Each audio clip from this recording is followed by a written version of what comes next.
Do you know what it's like to have the Alice in Wonderland Tea Party song stuck in your head? No, I don't. Because I do.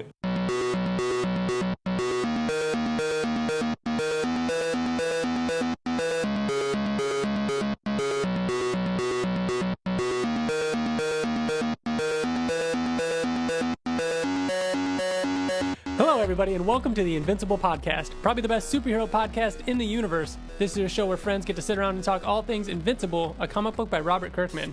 And my God, do we have a show for you. They've done it. They've announced the Invincible movie, and joining me to talk all about it is Bill.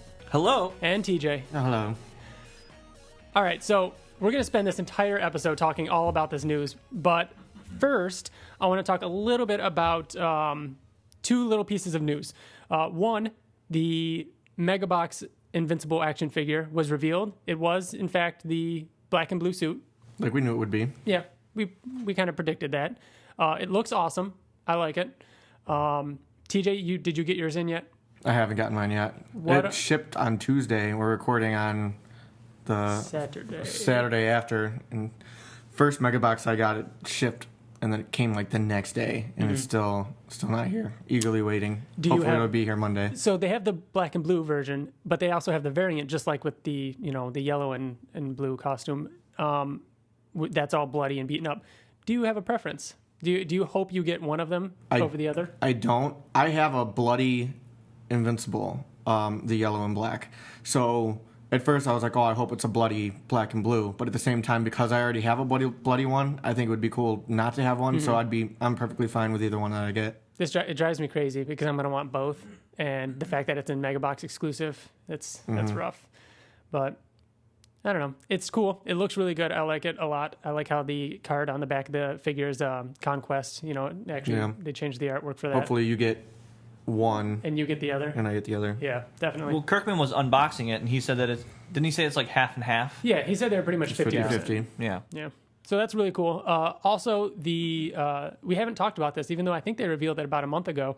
The April Fools. Yeah, the April Fools variant for Invincible. What's that? What issue is that going to be? 134, right? 135. 135. I think it's. Is that actually going to get released, or is it just like that wasn't cool. just a joke cover? So there's their April Fools cover is going to be it has Gwen Vincible on the cover. Which is kind of Spider-Gwen. Yeah, like a mashup between Invincible and Spider-Gwen. Random. Yeah. Totally random. Like, it's one of those things where I'm cool with it. I like variants. I think it's cool. I'm all for it. But it's really weird. We haven't talked about this on the show? No, I don't think so. Because I remember you saying, it must have been off the air, but you said that it feels like something that someone would request from Ottley, like at a con. Oh, really? I don't remember. No, it does make sense. I don't think I said that, but I would say that because that makes sense.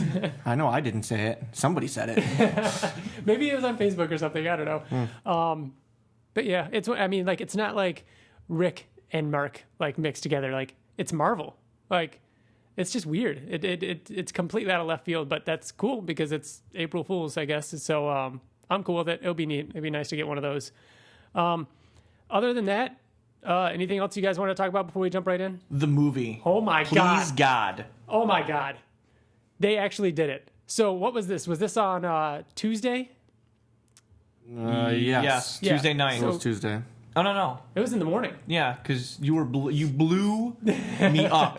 So they've done it. I remember all throughout the day, Tuesday, Skybound was like being really like, weird about their tweeting. They were tweeting, like retweeting some of the people that work at Skybound in the offices, and they're like talking about how, everybody in the office is in a good mood today, stuff like that, and like, kind of like being real so you knew? You knew where something was up before? I didn't expect it to be that. I mean, but did it feel like something was brewing? No, something was. They were going to announce something. I didn't know what it was. I did not expect this. And so they dropped it. I texted you guys right away. I was in the chat for the Kind of Funny Morning Show. I told Greg Miller about it right away. I'm sure everybody's seen his reaction. That was you. I was in the chat telling them. They didn't believe me at first. I know. It was funny. But anyways, they released the official announcement, and it was through Hollywood Reporter. So Hollywood Reporter has the official announcement of this. I'm going to read a couple pieces of this. So Seth Rogen, Evan Goldburg to adapt Robert Kirkman's comic Invincible for Universal. It starts by saying, Seth Rogen and Evan Goldburg are teaming up with Robert Kirkman to bring the Walking Dead creator's comic book Invincible to the big screen for Universal Pictures. Rogen and Goldburg will write, direct, and produce the adaptation of the comic, which has been continually published since 2003. It goes on to say that Kirkman will also produce it, and they mentioned Skybound's first look deal. Now, Bill, our second ever episode of this podcast was recorded. I was going to check the date. It's probably... It was a year ago. Exactly a year ago. Yeah, almost exactly a year ago. Because when I was listening to it, I was like, oh, that's crazy. Because when you had mentioned it, we were like, oh, we're halfway through it. It was a year in. Yeah, and the last episode we released was the new reader, and I mentioned to the girls that this is our first episode when we're a year old. We've officially been a year old. And so this is our second episode at a year old, and that was our second episode, all about what an Invincible movie would be like. And we talked about the Universal Picture deal that was a 2-year deal that was 1 year in, and we said, oh yeah, so it would end around April of 2017. I forgot all about it. I didn't know. Yeah, but I didn't know that the deadline was coming up. You remembered that? No, I didn't remember the deadline was coming up, but I remember the 2-year deal, and I was like, wait, what studio was that? Was it Universal? And then I listened to the podcast, and I was like, oh, yeah, no shit. Isn't that crazy? That's so nuts. They announced this with like 2 weeks or less left on that deal. Now, do you remember we talked about what a first look deal was, and I didn't think that the studio had like dibs on it. Like they just had the ability to look at the first draft of like a script or something like that, right? I remember us talking about thinking that it allowed them to look at the script and approve it and say no before anybody else did, and then say, oh, we want it. Yeah, apparently this means they are getting the rights before the script is even made. They made a deal, essentially, because the script, I mean, I'm assuming there's a script out there. Kirkman wrote a ton of different scripts for this. Yeah, I'm assuming over the years. They had to have, because before they locked in the deal, the 2-year deal was that they got first look at whatever draft was done. So the article doesn't. And the article says Rogan and Goldberg will write, direct, and produce. Right. I mean, so they've looked at Kirkman has script. not a script. It is not writing it. Yeah, it is going to be rewritten. Oh yeah. So yeah, it's just interesting though, and I mean, did they wait?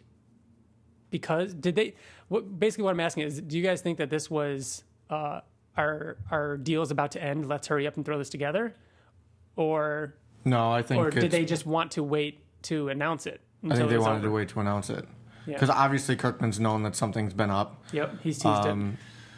Well, they were in the 2-year deal. They've been in the 2-year deal, so they obviously Kirkman was like, well, we're still waiting on Universal. I think that but like he said, like, oh, what was a question that the girl asked at the or the guy asked at the one university that Kirkman was doing? He's like, maybe one day we'll see it. Yeah. In other mediums, and again, maybe we've done that. Yeah. He says, or maybe we're close. He said. And then last year there was the whole, something is coming. Be patient. Stay tuned. I think that they were waiting to the last minute because they wanted to see how well Kirkman would have fared, or his properties would have fared within the next year. Like, how well is Walking Dead still going to be a good thing? Like, how big is Kirkman's name going to be? Like, how good is Walking Dead merchandise doing? Like, all those Skybound properties, because it's a Skybound deal that Universal had.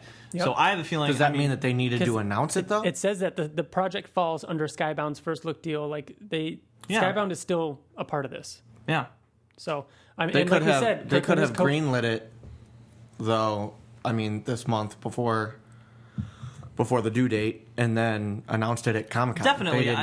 There were. I mean, contractually wise, you have Seth Rogen and Evan Goldburg, who are busy actors, writers, producers, directors in the industry, and those schedules need to be like mash up. So they're already locked in. Yeah. So this had to have been like, I think, at least 6 months ago. You think so? Like, at least before they announced. Well, we mentioned Kirkman kind of teasing this and talking about it. The article goes on to say that Kirkman said that for nearly a decade, I've had to endure the "what about Invincible" question as fans have watched The Walking Dead grow into the multimedia monstrosity it has become over the years. He goes on to say that the answer was always that they were waiting for the right team to partner with. That team has arrived. The esteemed Misters Goldburg and Rogan have proven themselves to be top-notch directors with a keen eye for stunning visuals after slamming it by writing hit after juggernaut hit. Kirkman continues, Invincible, surprising, edgy, shocking, and oftentimes blood-soaked story couldn't be in more capable hands.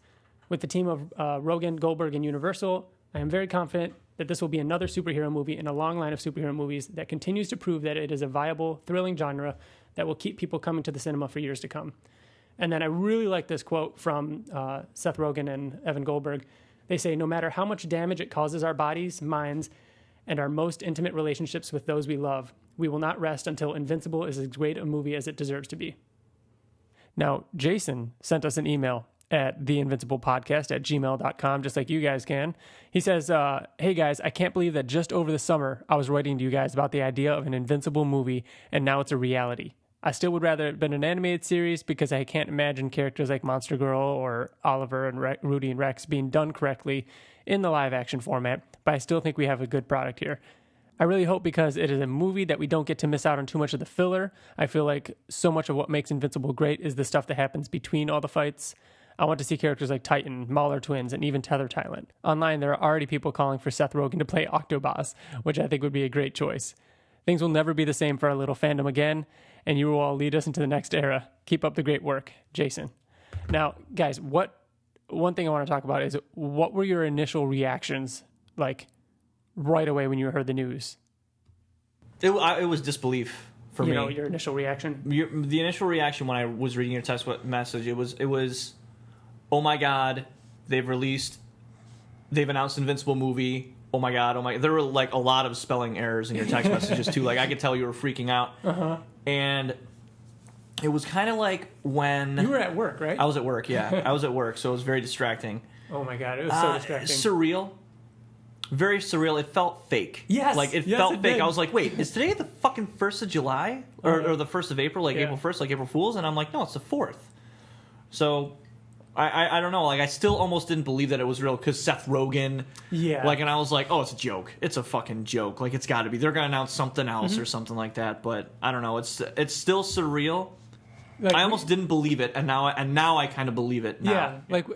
Like 15 minutes ago when we were talking about what we were going to talk about in this episode, and then I was like, okay, then we'll do this, and then we'll talk about the movie, and it's like it still makes me like, smile a little bit and feel weird. Like it feels fake. Like it feels like it's a joke that we're all kind of playing along on. Well, I'm sure we'll talk about it more, but my initial reaction, I love that it's going to be a part of like the masses and people are going to see what we talk about, why we created this fandom. But it's not a best kept secret anymore. It's not a best kept secret anymore, but that the thing, sucks. But I don't know how it's going to fare as a movie, and that's my concern. We'll get into that. TJ, what was your initial reaction to the news? If you go back to the episode where we did the reacts to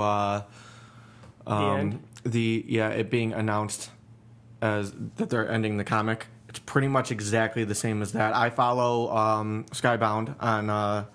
I follow everybody on Twitter, Facebook. Whenever they post something, it goes right to my phone. But I work overnights, so I was sleeping when it got announced. So when my phone was over and over and over, I looked at my phone, and I always just scroll right to the top. Yeah. And at the very top of my my lock screen is Skybound, and then the rest was you guys talking. So I'm like, oh shit, like they've already fucking canceled the comic book. It's got to be some kind of animated movie, or it's moving into another media. Yeah. Now, TJ, you bring up animated. Now, everywhere online, whether it be Reddit or what, and we've talked about this in the past too. A lot of people saying, "Oh, this is great." But animated probably would have been better. Now, I've seen that, and I know that you guys have talked about that before, and you guys agree that it should be animated. But this is the dream. Oh no, I get it. You know what I mean? Now, like this is the best thing that I could have hoped for. I agree that animated. I think that animated would work better to be more true to the actual comic. Probably, but you're talking about a show. I'm talking about either an animated movie or an animated show. Why can't it be an animated movie? So here's the question: Sausage Party. this doesn't say anywhere that it's animated. I have no doubt. I would not bet, but nowhere in this report does it say that it is live action. It's definitely live action. Yes, I agree. The official Invincible Twitter account, which there is one now, they Invincible HQ. Yep, they asked like, "Oh, what's your dream casting?" Like the way they're talking, it is live action. I have no doubt that it's going to be live action. That being said, there is a chance. But that being said, does that mean that we won't ever still see animated? I mean, this doesn't mean that we won't still get an animated show or an animated movie. Say this does really well, and then we are going to get everything. We're going to get everything. We're going to get a Telltale. Invincible. God, we're going to get We're going to get video games animated. is another topic. There's going to be There's going to be onesie, footy, Invincible pajamas at Hot Topic. You're going to be able, it's going to be fucking everywhere. Me and Bill went to the mall yesterday, and we walked into like a geek store. It was I can't remember. It's called Geek something. Think Geek. Yeah. And we walked in, and there was a little boy holding a Negan bat. Yeah. And it's like he was just a couple standing years there in from the now, window with a Negan bat over his shoulder, and I was like, a couple years from now, we're gonna walk into Think Geek, and he's gonna be wearing Invincible goggles or something like that. Yeah. You know what I mean? It's going to be everywhere. My God. But we were fans before all of this happened, and that was the biggest, a tough thing with Walking Dead is that before it became big, we even said it's going to be a Hot Topic. Yep. It's going to be everywhere, and the most frustrating part is when that annoying person comes up to you that thinks they know everything and was like, "Oh, did you even know that Invincible was a comic before it was a movie, before it was gigantic?" Right. You know what I mean? Oh, that drives me nuts. Yeah, we fucking knew. I fucking knew. So, animated could still happen. Video games could still happen. We're gonna have to spend a whole nother episode talking video games. There's so much to talk about. You know how there's the Hellboy movies that came out? And then there's a Hellboy. I'm glad you mentioned that, Bill. Do you guys know what other superhero movies Universal has done? I looked it up. So they've done the first Hulk, the one with Eric Bana. Not good. Not good. I'm not a big fan of that one. No. They did the second one, the Incredible Hulk, the official Marvel one, which was pretty good. Awesome. I like that a lot. That was good. They did Hellboy 2 because I think the first one was I forgot what it was. It was more independent. It wasn't one of the big studios. But so Universal did Hellboy 2, which I remember the effects being awesome. Hellboys. That movie did really well at the box office. It did really well. They did Megamind, the animated, Will Ferrell superhero movie, which I thought was hilarious. I love that movie. It was really funny. It holds up really well. Watch it again. How many times have you seen it, TJ? I've seen it a couple times because it's always on FX, and I always try to watch it, and it's so good. It's okay. Yeah. I don't. Oh no, the first Moto. time, it's the way that first time I watched it is I hated it, and then the more I watch it, or the more I have watched it, I like it a little better, but not much. And then they've done Kick-Ass 1 and 2. So they did Kick-Ass. We talked about that on the first podcast. We're like, what other superhero movies have they done? So Universal doesn't... they have the rights to Hulk, which is why there's all this drama with whether or not he can get his own movie anymore and all that kind of stuff now that Marvel owns him. Otherwise, they don't have any superheroes in their wheelhouse. They don't do that kind of stuff. They've done some independent ones or, other things like Kick-Ass and Megamind, and, they've picked up the Hellboy sequel. But otherwise, they probably want a piece of the pie. Well, when you I think that they're hoping to create a universe of its own, and obviously our hope, everybody's hope, is that we get a Wolfman. Oh my god! Break off. You know what I mean? Skybound deal. Spin-offs and things like I want to Rexplode spin-off. Make it happen. I haven't even really been thinking about spin-offs because this was a Skybound deal. I've been so concerned with them getting this first movie right and then maybe having sequels. I didn't even think about TJ. There could be a Rexplode animated movie, or a thing in the same universe like Marvel's doing with Netflix. A Netflix Rexplode movie. Yeah. All right. So when you think of Sony, what do you think of? Spider-Man. Right. Exactly. I don't think of when you think of Universal, what do you think of? I don't. When you think of Fox, what do you think of? X-Men. Yes. Yeah. That's what I mean.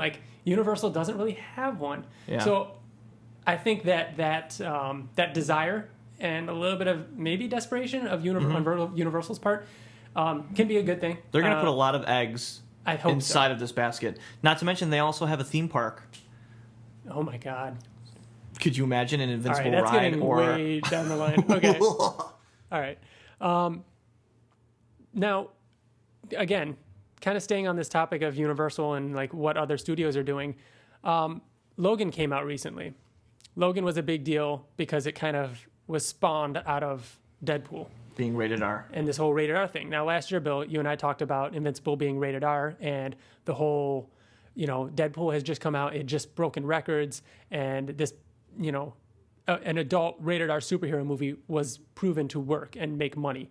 And then since then, Logan was deemed rated R and that came out and did awesome.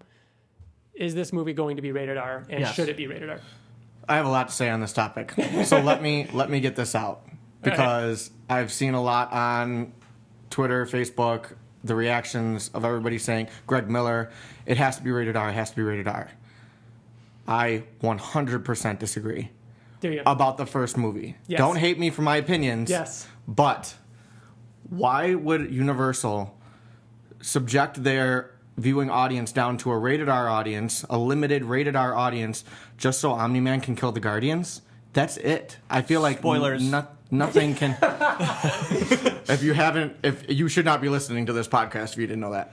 But I don't think that that's even necessary. On top of that, this is kind of getting into the story, but I don't even think that we're going to even see Omni-Man kill the Guardians because I think it's going to be kind of a murder mystery thing, and I think that Omni-Man's reveal is going to be when Mark finds out. It's going to be at the end of the movie. Interesting. That's just my opinion. Okay, but even if I'm wrong, why would we make it rated R and limit our audience down to just that?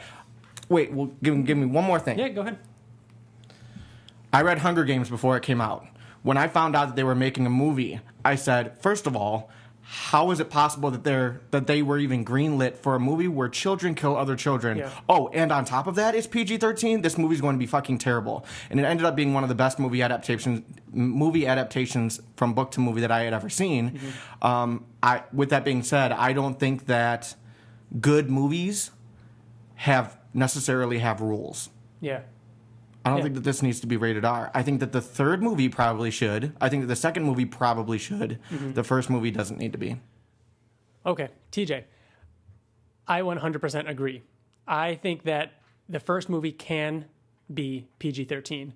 I think that the only negative side to that is introducing a PG-13 superhero movie that is going to set eventually become R. It's going to set a precedent and be like, hey, PG-13 crowd, this is a movie that you can see.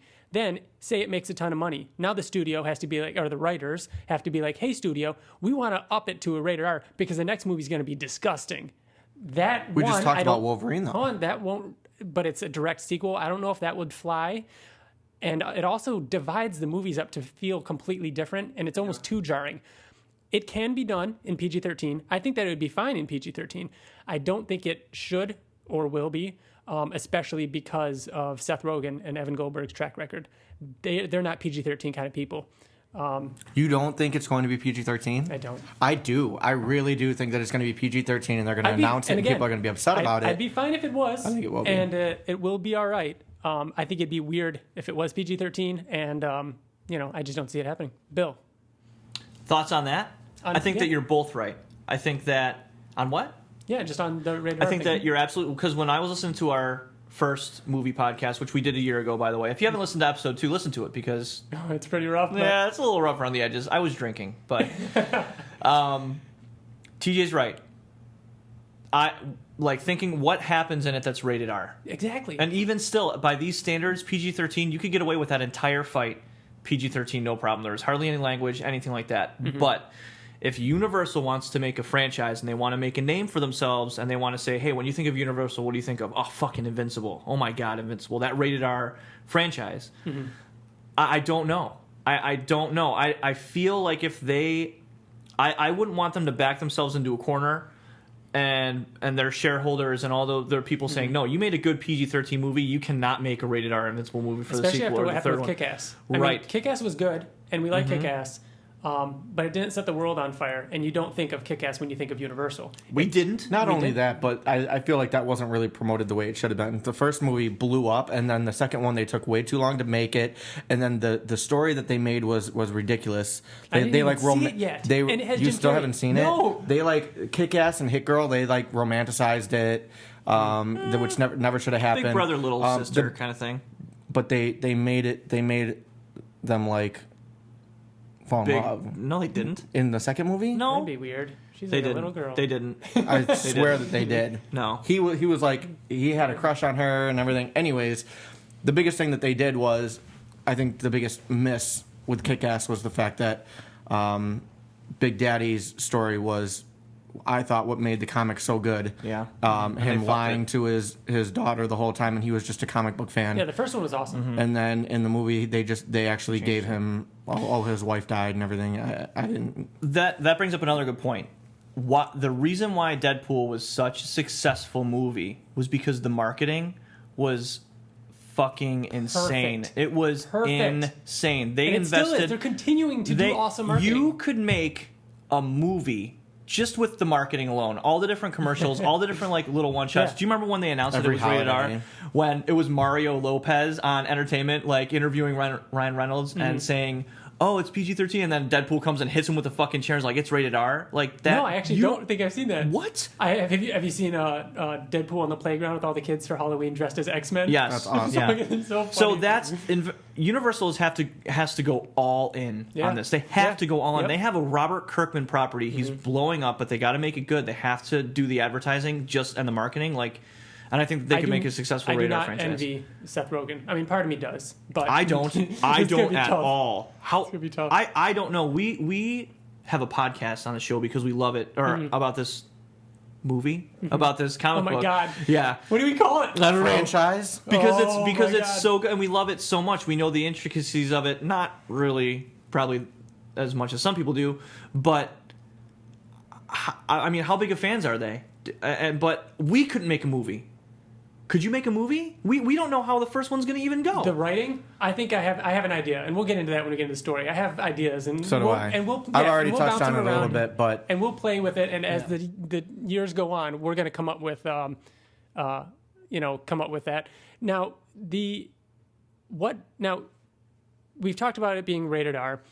Real quick though, what would it be called? Invincible. It has to be called Invincible, right? I think it's going to be called either Skybound's Invincible or Robert Kirkman's Invincible. I think that's the only that I was thinking that. I think that might be the only way they can get around just Invincible. Now, again, I posted this on Twitter. There's already been a movie called Invincible. It's that football movie with Mark Wahlberg from 2006. Then I found there's also a Tim Roth movie who played Abomination in The Incredible Hulk. That movie was called Invincible, and that came out in 2001. And then there was an even older movie called Invincible. Okay, so there are already you movies can- called Invincible, so they can call it You Invincible. can do it. I mean, 2006 isn't that long ago in order to call another movie that. But that one was, I think, technically called Walt Disney's Invincible, which is just weird to say.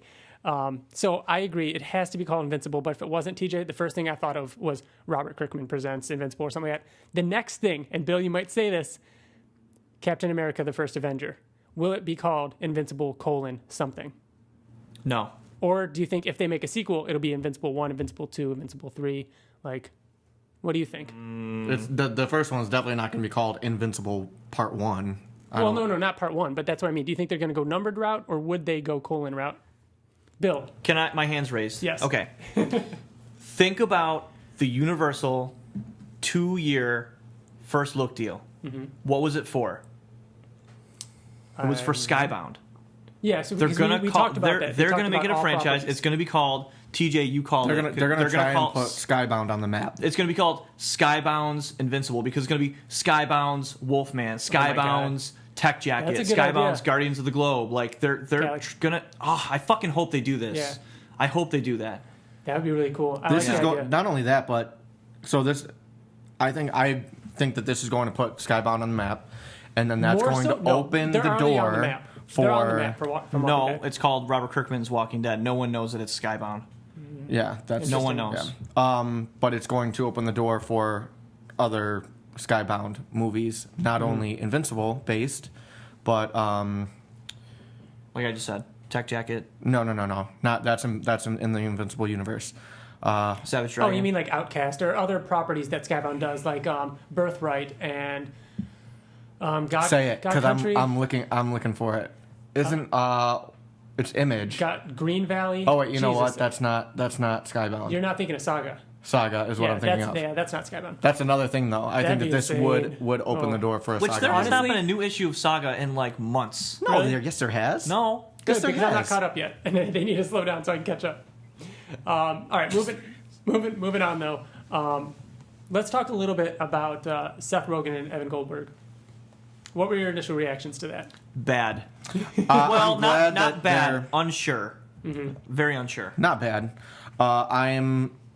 I'm glad that they're well known. I'm glad that they at least have been in the business. They know what they're doing. But at the same time, there are certain things that worry me.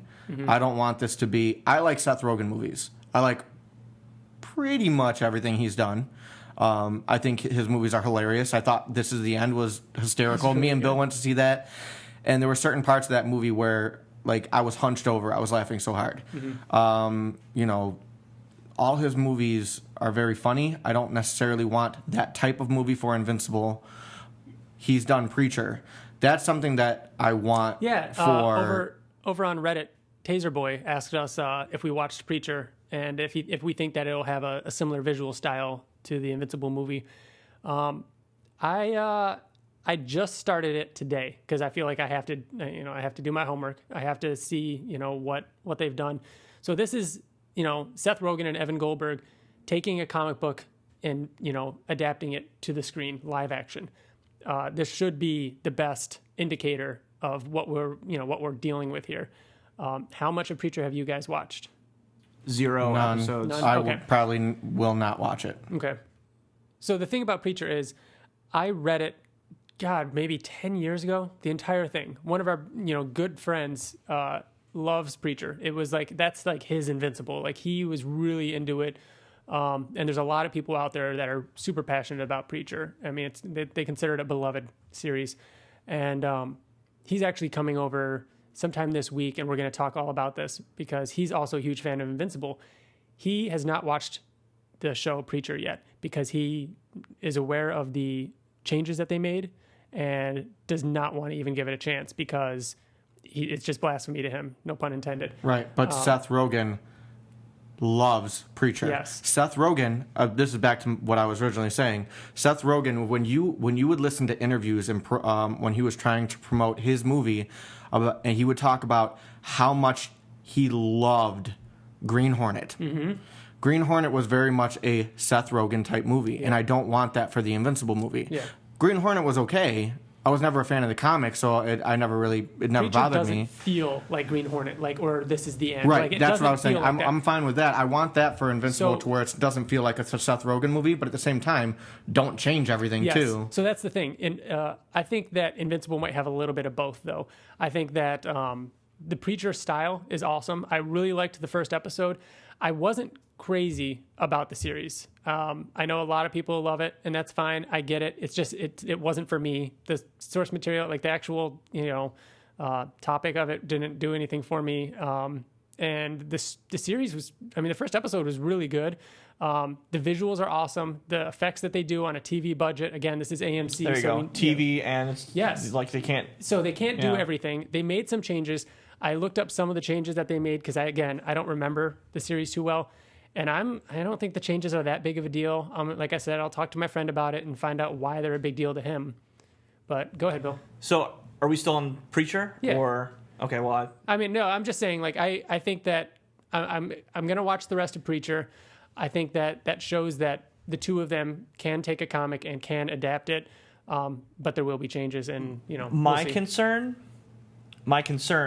again. So I haven't said how I feel about Seth Rogen and Evan, I other than worried, but I think that they have the ability, both of them do, because they've both done separate things. But what's one similarity between all Seth Rogen and Evan Goldberg movies? The casting.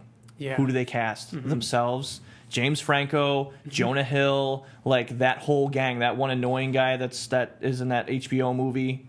Like, so we have to assume, or we have to be prepared for Seth Rogen being in Invincible. I disagree. You I think think so? they're going to take the route of Preacher, and Preacher is not that cast. Yeah, I think that there is. I agree that I don't think that that's going to happen, but I'm not like even 80% sure about it. I'm not even no. You know what I mean? No. Like I think I do think that this is a very viable possibility. Mm-hmm. Yeah, I think it's a Very possibility, viable but possibility. I wouldn't be too concerned. If James Franco is going to play William, then it's like, you know what? I don't want it to turn trust into them. a parody of the comic. You know who's That's gonna true. you know who's gonna play Invincible?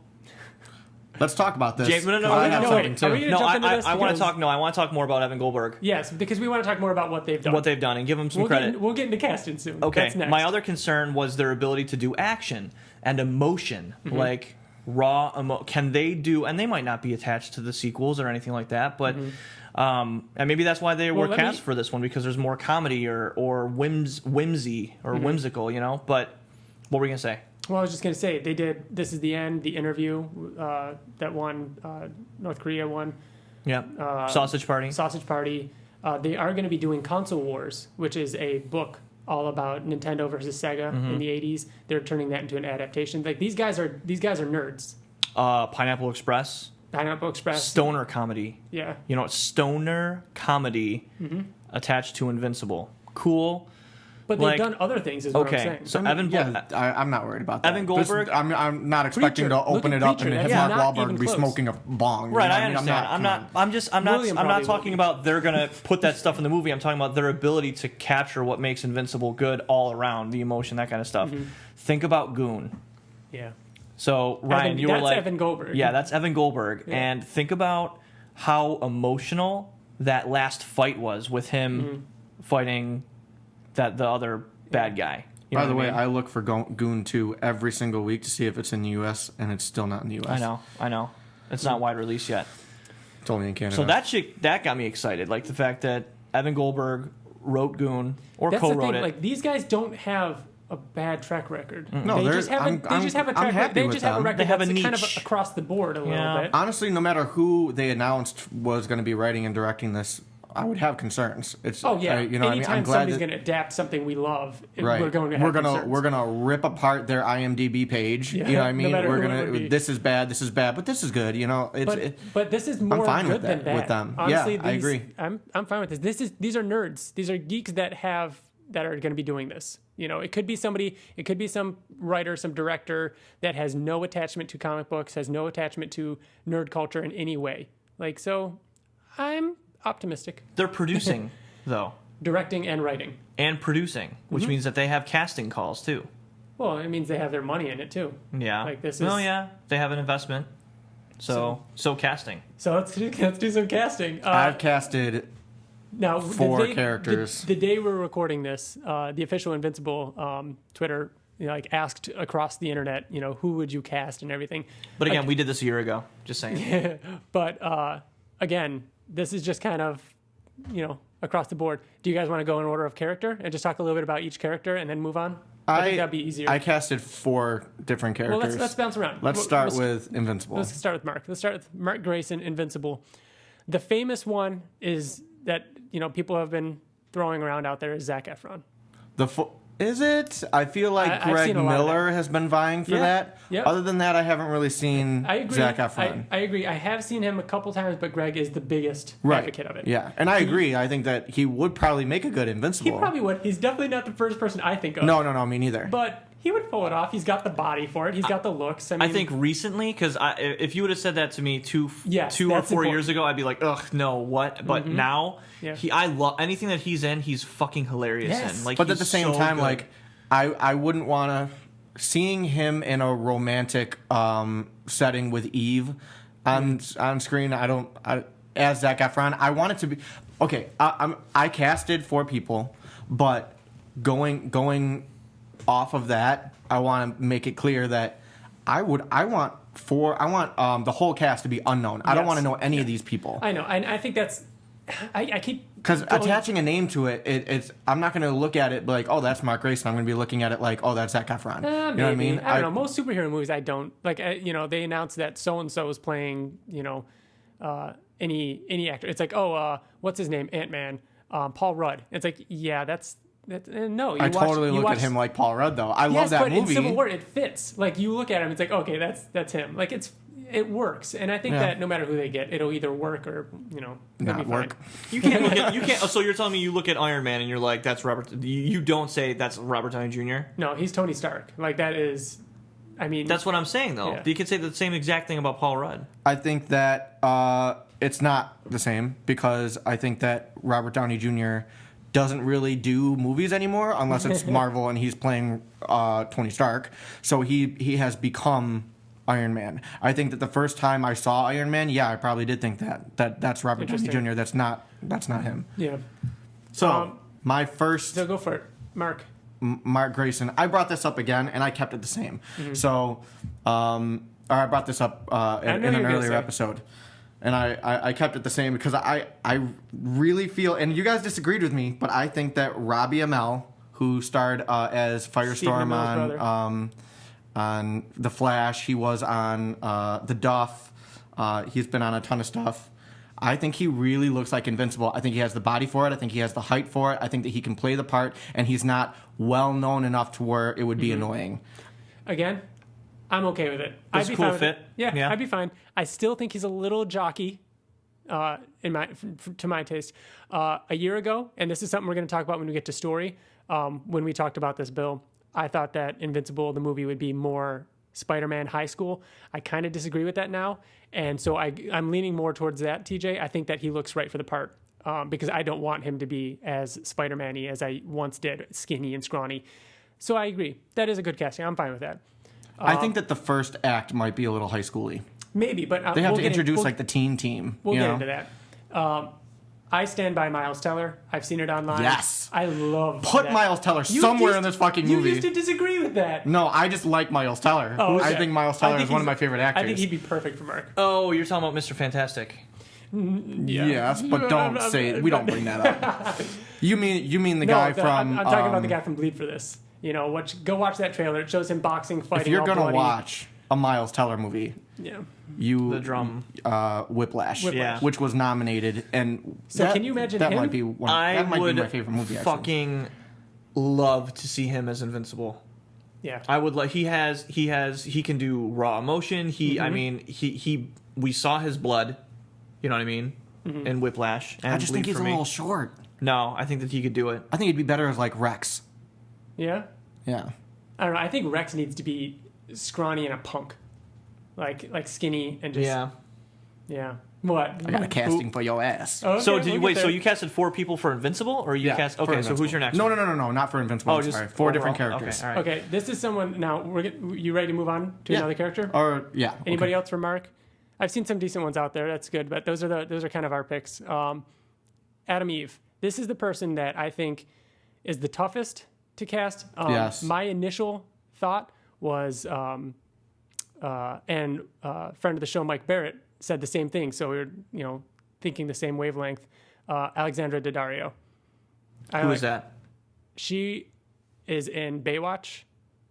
Coming up with Zac Efron. Oh yeah, I know who she is. No, I don't like her. I don't like her. You don't think so? I don't think that would be plain bad. Jane for me. Okay. Put red hair on her. I think that she would be. She's got the height for it. She's got the body. Honestly, that's what's so difficult about casting her is that she has she's like a supermodel look. So this is a follower we actually have on Twitter. Remember, you can follow us on Twitter. That's awesome. But Jen Druchniak, sorry if I messed up your name. I really like your casting for Adam Eve. You picked Bella Thorne. I don't know if I've ever seen her in anything else.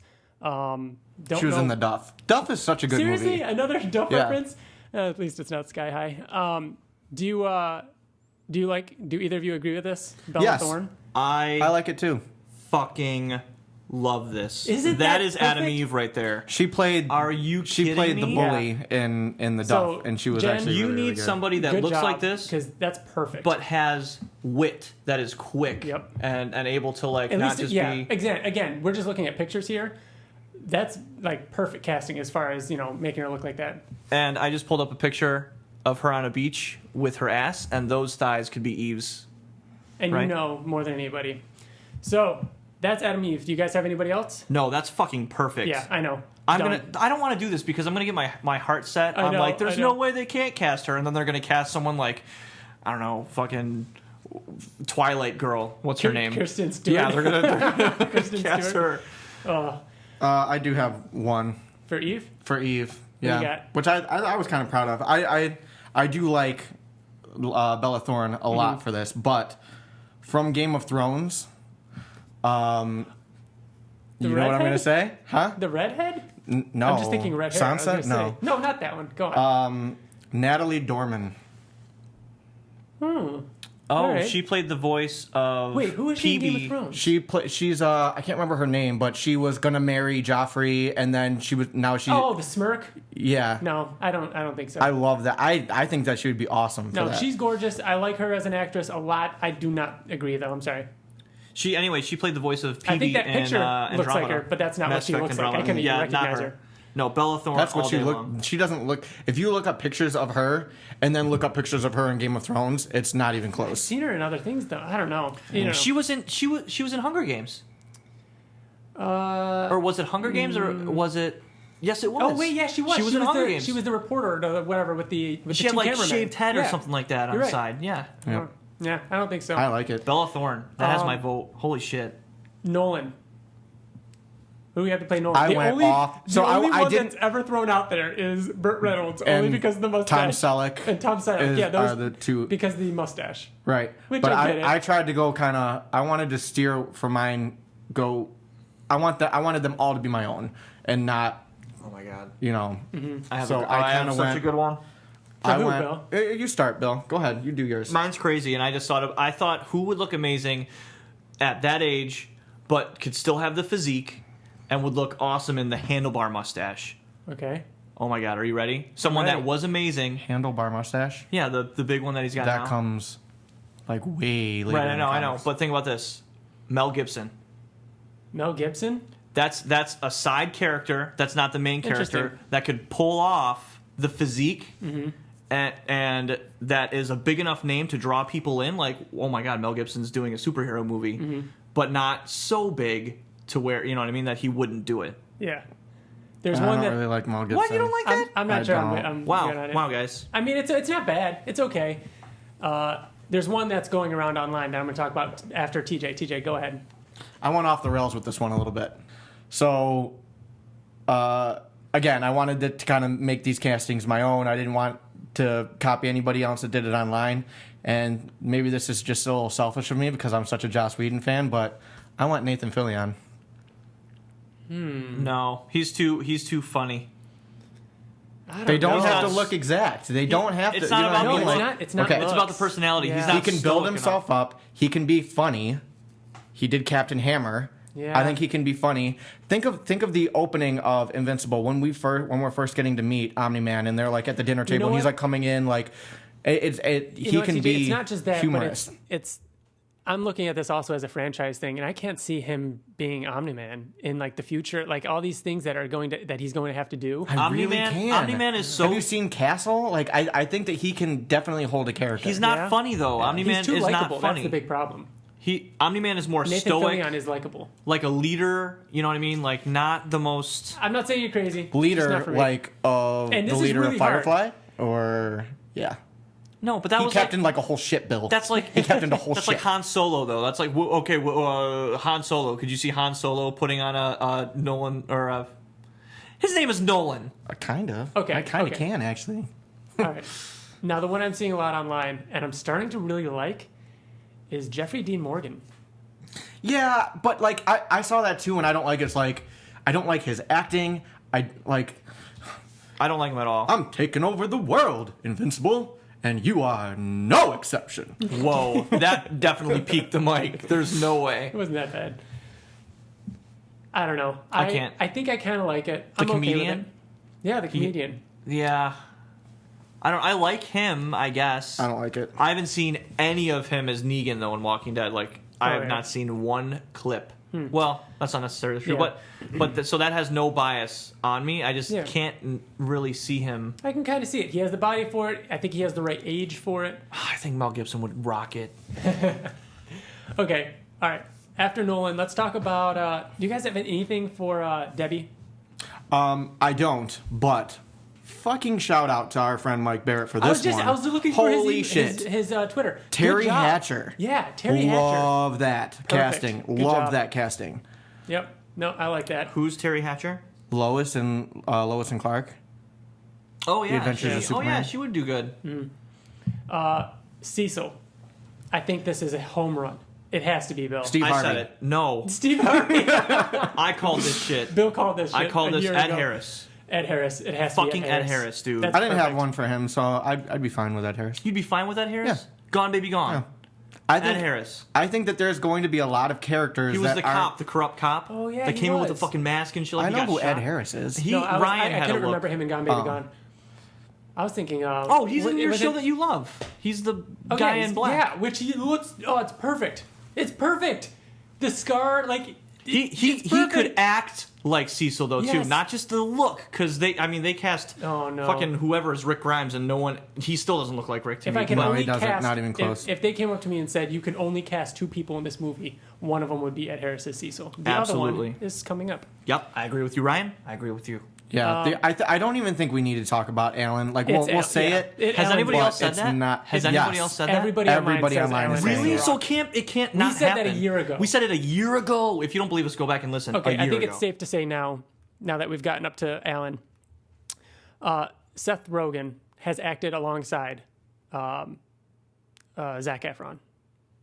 Zac Efron, The Rock, and Alexandra Daddario are all in Baywatch. Like, all these people know each other. I mean, I know Zac Efron and Alexandra Daddario weren't our first picks as far as what we're saying here, but like these are options and they kind of work. You know, Seth Rogen has a connection to The Rock. The Rock has to play Alan. Okay. If I could only cast one person, it's The Rock as Alan. The Rock is the most expensive actor in the entire world right now. Like he's the number one highest paid actor in the world. I can't see it happening. I think that he would do it. But he's doing Black Adam, isn't he? You're gonna pay if that all this ever money for comes him out. not to be a main character? I don't know. I think that he's. I agree, he's in my perfect, but I don't think it's gonna In happen. my mind, this movie's going to have 2 very short scenes with The Rock in it, with Alan in it. He did a Baywatch movie. If he would do a Baywatch movie, I'm sure he would also do a does, like, fucking 30 superhero. projects. He's a also year. the main Yeah. character in Baywatch. Yeah, I suppose, but No, you don't. He is 100%. Well, him He and Zac is. Efron. he wasn't the same. He wasn't the main character in Fast and Furious. He probably True. is in this next one. He but, is. Okay, but still, I mean, Yeah, I don't know. I think that The Rock needs to play. I think Alan. it has to be. He needs to. And in fact, I was excited about Baywatch. I think that movie looks, Yeah, it looks hilarious, and I'm going to watch it and picture The Rock. try to Or see picture their Alan. chemistry together as Invincible Mark and Alan? and yeah. I'm gonna do it. all right, TJ, give it to me. Rexplode. All right. So you're gonna disagree. You can't see and it. I don't care Because because you guys don't even really like Rexplode as much as I do, obviously. But he does. So when Rex takes off his mask, this actor is not going to look like robots Rex. He's not going to look like, you know what I mean? There's going to be major castings that are not going to even look close to the part when it comes to acting ability, and the added bonus of he's a Seth Rogen actor in connection to Seth Rogen. Dave Franco, Yeah, he can 100%. play. That's who I wanted he to can play play- Invincible. Yeah, Yeah. he can play an asshole that you Nope. you know what I mean. Like he can play 100% TJ. arrogant. I completely agree. You know, he's lanky. He's the height for it. I think he's perfect. Yeah. That's my number one for Yep. me is Dave Franco as Rexplode. There you go, Seth Rogen. Make Do it happen. That's All I perfect. ask for, Seth Rogen, is some premiere tickets. Just give me some premiere tickets. Didn't I said in the beginning of the podcast when I was like, oh, because I don't think that could be James Franco, but it would be Dave. Or I was thinking about that Yeah, the yeah. whole day.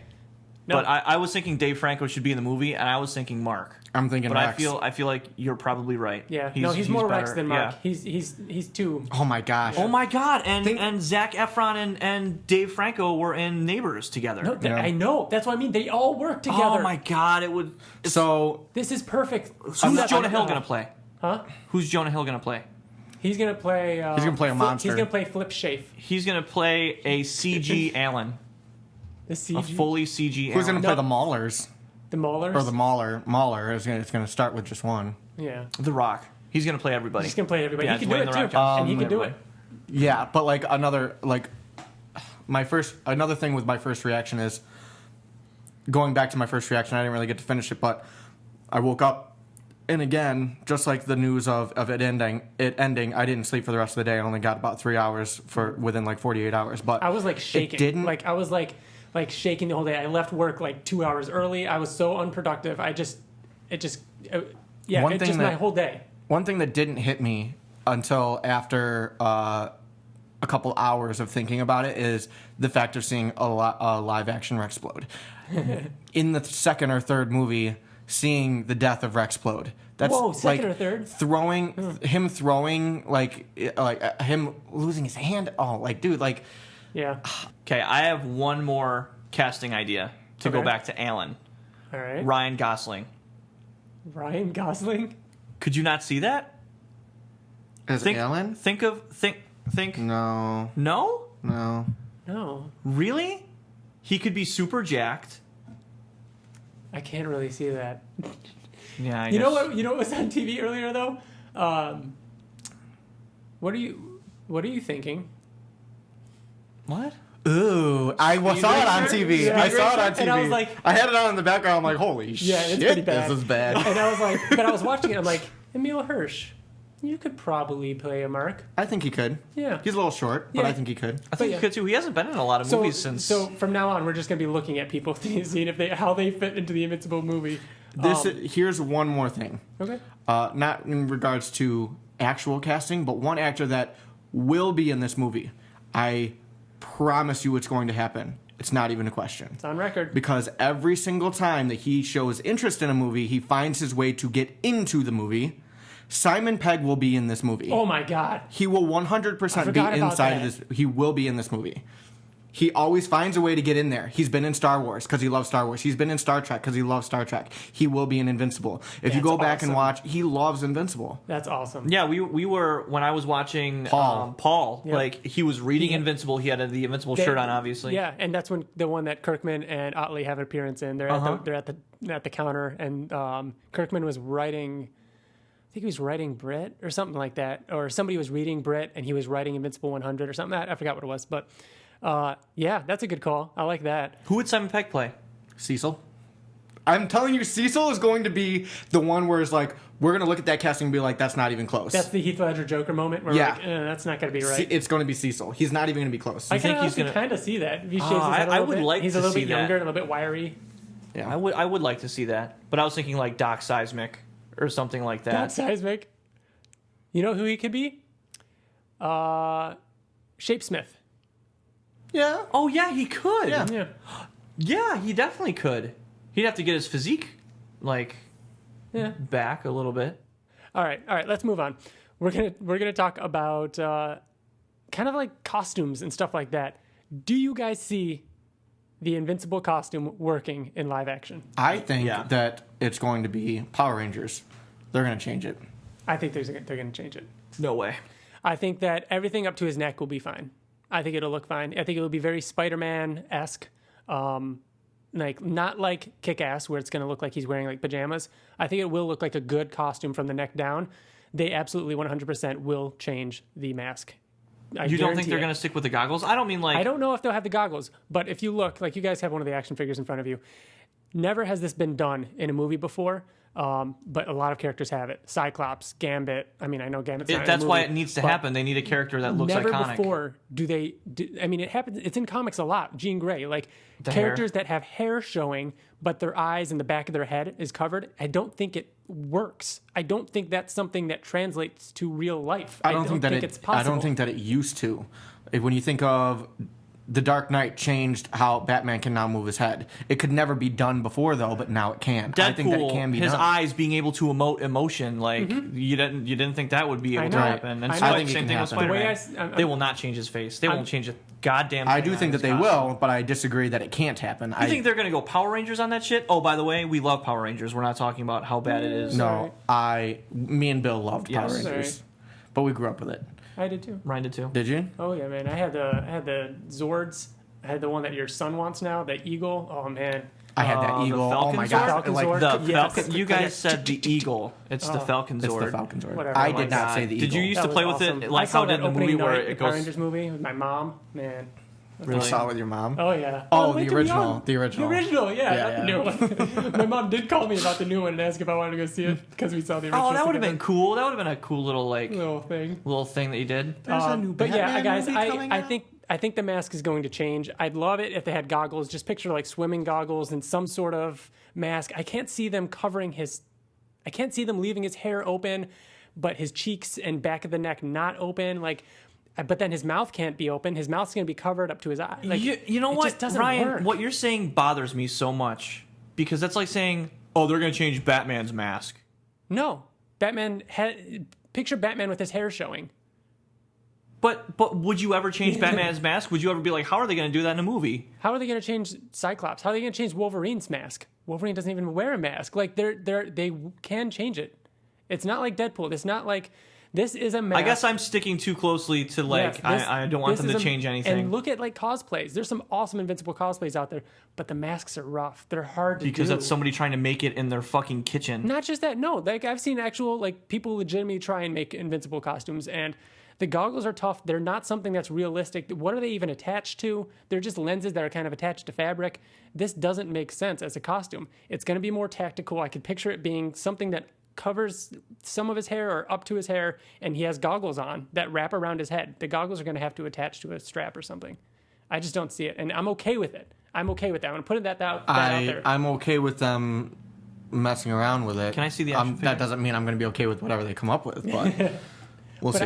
Yeah, again, they could like make it awful. They could just give him a domino mask where it's just his eyes covered, like that, and that doesn't really fit. But I'm prepared for them to change even it. the action figure makes the goggles too prominent, where like they bulge out like bug eyes. They can't, but they can't do that in the movie. That's what they're going to change. They're going to make him less prominent. They're going to have like lenses. It's going to be like lenses over his eyes. If they are like the Deadpool, like picture Deadpool, same costume, but now cut out the top with his hair exposed, and then cut out his mouth, and then that strip of goggles, those strip of eyes, just looks weird. Which goes, it's a mask. That could very well be a mask. I think it needs to come around his jawline a little bit more Batman style. That it doesn't do. Actually which to the tip of his jaw. Comics. Yeah, instead of being under his chin. I would be okay with that type of change, Yeah, but that'd be fine. but his hair needs to be exposed. He needs to have the goggles or lenses. Mm-hmm. So basically, Batman, but a softer mask and cut the top off. Yeah, and the goggles and the eyes be a someone little bit more Photoshop goggly. it. Someone take Deadpool and Photoshop his mouth out, the top of his hair, put some hair on there. Man, I'm telling you, it's going to be different, and just be prepared. I can't see that being done exactly like that, but I don't know. Any other costumes or that kind of stuff that you have concerns? Not enough. I mean, I think they're I think the costumes in this are they're going to change. Pretty but straightforward. Yeah. I'd be fine with it. What about them being able to do the original Guardians? The original Guardians of the Globe, they are a straight up parody of the Justice League.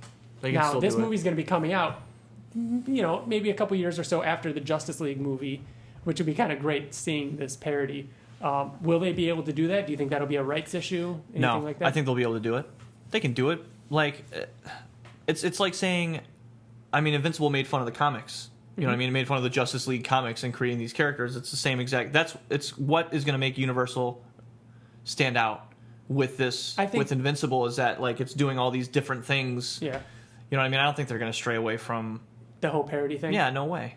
I think that just like Big Daddy in Kick-Ass, that could be the Batman character. Yeah. I think that it's going to be like Scream was a parody of itself. They would always in the first Scream they would talk about horror movies and other movies and how bad it was, and then in the sequel they would talk about like how sequels to horror movies work. In the movie they were talking about it and how trilogies work. I think that is going to be a huge selling point of Invincible, that it is not another superhero movie, that it's going to take the tropes of superhero movies, just like the comic movies, take the tropes. Specifically movies. So the comic does that with comics. Yes. Like in the first couple issues, it says like, "Oh, that only happens in comics." Like making fun of itself, making fun of itself being a comic.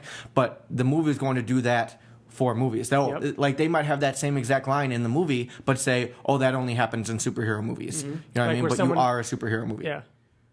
Yep, I agree. I think that and that works with Seth Rogen, with his style. that parody, that, you know, I think it is going to be a little bit more light and fun. I think when it comes to that. There's no question when it comes to the humor of Invincible that Seth Rogen's got this. When it comes to the humor of Invincible, I mean, that's what he does. I think there is going to be humor. a little bit more humor. I reread the first volume. I think that, you know, the humor is going to shine through, and I think that'll help. Yep. You know, which is what I was talking about. Like, there's nothing to say that they're going to do the rest of the sequels and stuff. They might just be doing this one because it suits their, like, you know, specific strength in comedy. Mm-hmm. All right, and so that brings us to story. Now, I've been thinking a lot about this, and I'm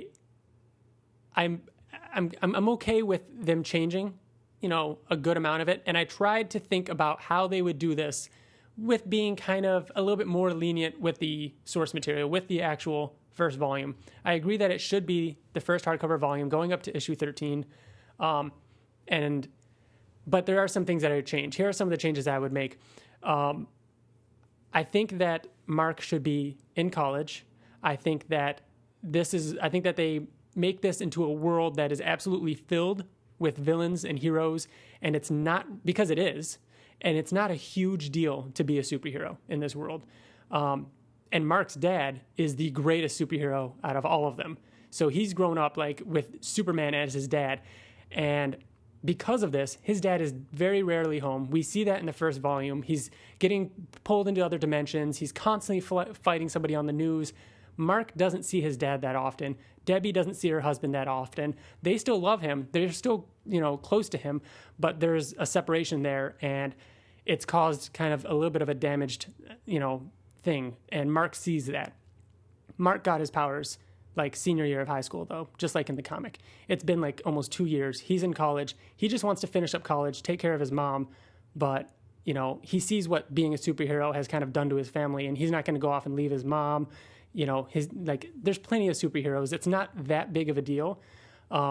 He's at the college campus. You know, he's going to have William. There's going to be all of that. And the Reaniman attack.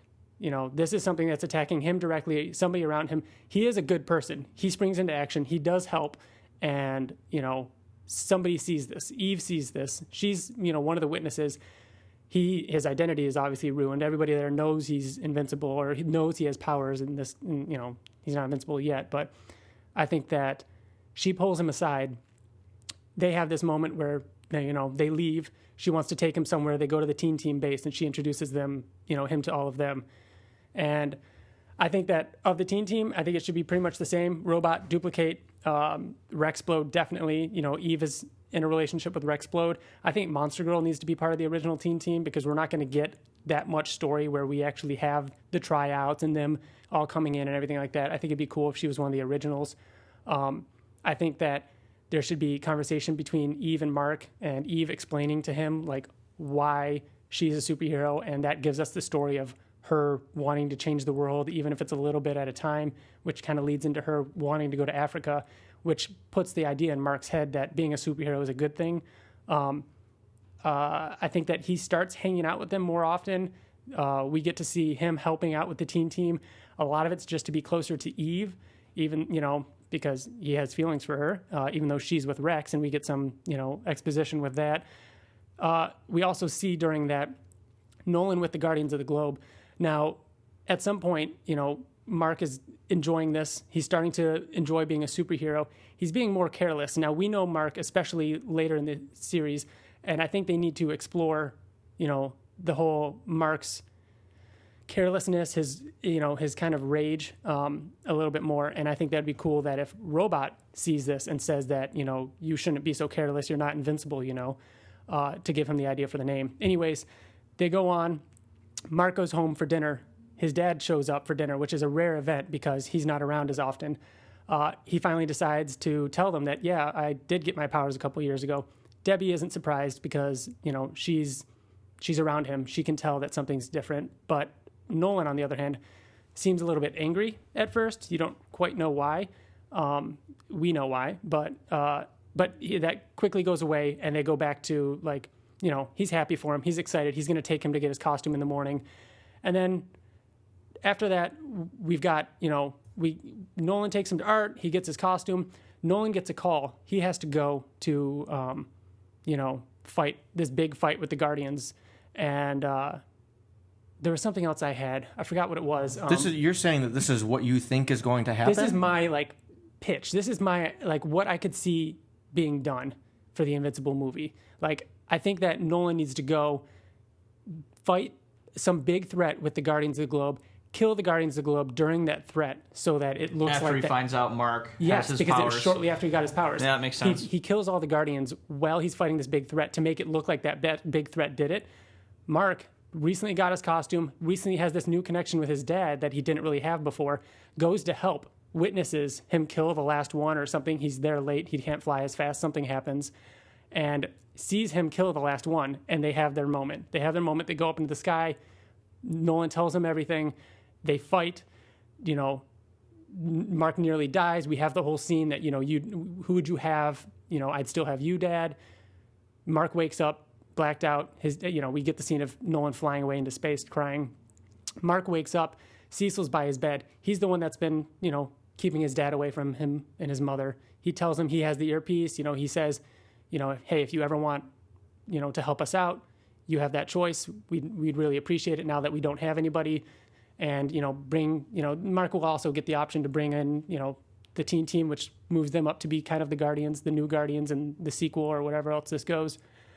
And I think that Mark then goes home. At some point, Rex cheats on Eve. I think that the movie ends with, Eve going to Africa, kissing Mark. She's been broken up with Rex now for however long. Ooh, that's a lot of story progression just for Rex and Eve alone. Well, they started. When is he going to cheat on her? You know what I mean? Right in the middle of the movie? I think during the exposition of them all fighting and Mark getting used to being on the team. I mean, you also have... I have a very different perspective on the movie. Go ahead. Almost done. Eve leaves. The end of the movie, Debbie begins drinking, just like she does in the comic. She begins drinking because of what happened, which, they were starting to be damaged to begin with. He was never around. Eve went to Africa. Mark gets the earpiece. He gets his first call that somebody's entered orbit. You got to go fight this guy. It's Alan, which, by the way, Alan did fight Mark earlier. Maybe that's what happened while, Nolan was off fighting somebody. Anyways, so this would be the second time we see Alan. And they have their moment where they're sitting on the moon, and it ends with oh, well, what do you do next kind of thing, and it ends there. So I like the way that kind of sets up a few things. It sets up Eve kind of, in her drive to do good and to go to Africa. It sets up Mark as kind of not needing to be in this world and not really needing to be a superhero, but kind of learning why and, what's, getting that calling. We've got Nolan. I think it shows his intentions. We've got the Guardians of the Globe. We've got action scenes. We've got Eve. I've got the teen team. And I think it fits. I think that it could be college. I don't think it needs to be high school. I don't know. I'm still working on it. Who's the big bad in your... Would it be the Reaniman? The big bad would be the first act of the movie is the Reaniman. The second act of the movie is the exposition where they're fighting robbers and stuff like that. Yeah. Meanwhile, Nolan and them are fighting big things. And then then Nolan versus Mark. And then he's fighting Alan in the middle of the movie too once. Yeah. And I mean, you're still gonna have parts of the movie where they're playing catch, across the globe and stuff like that. No, I you like have to have their fight means something. Yeah. So this is no, you're right. I think they have to have a stronger relationship in your version. Let me get my. That's the thing I didn't like about yours. But I liked it. Let me say something. They do have a good relationship with Nolan. He is constantly away, though, and that is tough on them. They love him, and he wants to be close to him, and especially that scene where he tells his dad that he has powers, they do have a great connection. They are happy. We get to see that. So it is a big deal when they fight. The reason why you chose to have Mark have his powers for a long time before he told Nolan is because you wanted Nolan to do the thing immediately after he found out that Mark had powers? Is that essentially why? Yeah, a little bit of that. I also wanted him in college, but I wanted him to get his powers early. People need to be connected and love Nolan the way that Mark loves his dad. The whole time you were saying that is so what I think would make a good movie, and what I think is going to happen, is I think that they're going to make this more of a murder mystery type movie, kind of like Watchmen-ish. Not like Watchmen, but in the sense of the story. I think that the whole dynamic of, they don't really get to see Nolan that much, isn't even going to be in the movie. I don't even think it's going to be in there. I think that we don't have 12 issues of a comic to build their relationship. I think this movie is mostly going to be Mark and Nolan. So you think the trailer is somebody has killed the greatest heroes in the world? Yes, I think that Watchmen. I don't think that the Guardians are going to die in the intro to the movie like Watchmen, but I think that they're gonna. And I think in Watchmen, it was one of their own. Like I think it might be a little too close. No. I think that they're going to die. End of the first act, maybe the second act, and we're not going to actually see who kills them. And then Mark's going to get his powers. Maybe even after that happens. Maybe before. But either way, Mark's going to be fighting certain things, investigating who killed the Guardians of the Globe, and then at the end he's going to fight the Reaniman. He's going to fight Alan. They're going to want to know who's behind this. And at the end, it's going to be revealed that it was his dad. And then they're going to fight. That's what I think is more likely to happen. I think because that's too much like Watchmen, and yours there isn't enough of a holy connection. Shit.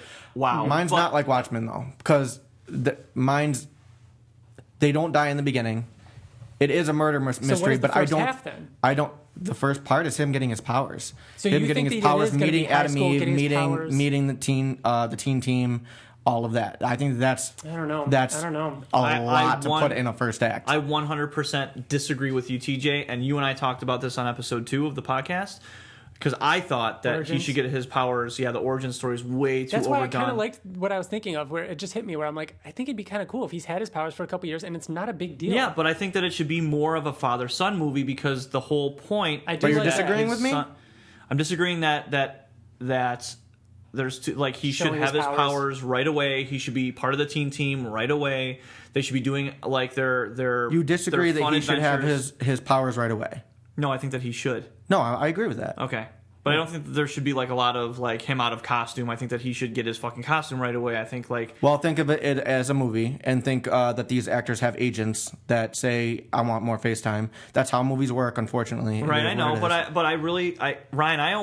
I really like your outline of the movie, because I was wondering what would it be about. I want to play with this. I want to keep tweaking it a little bit and see if we can come up with this. Put more Nolan in there, and it would be, in my eyes, I think that it would be an awesome movie. So if Nolan was around more, why you're saying that Mark should come clean, that he has his powers right away and be a superhero right away?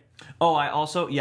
I do too. It was like that in the comic. Because then Nolan's like, oh my God, give me a hug, and they have a great moment, and they go out and do then stuff why is together. It so long? Why did Nolan wait so long?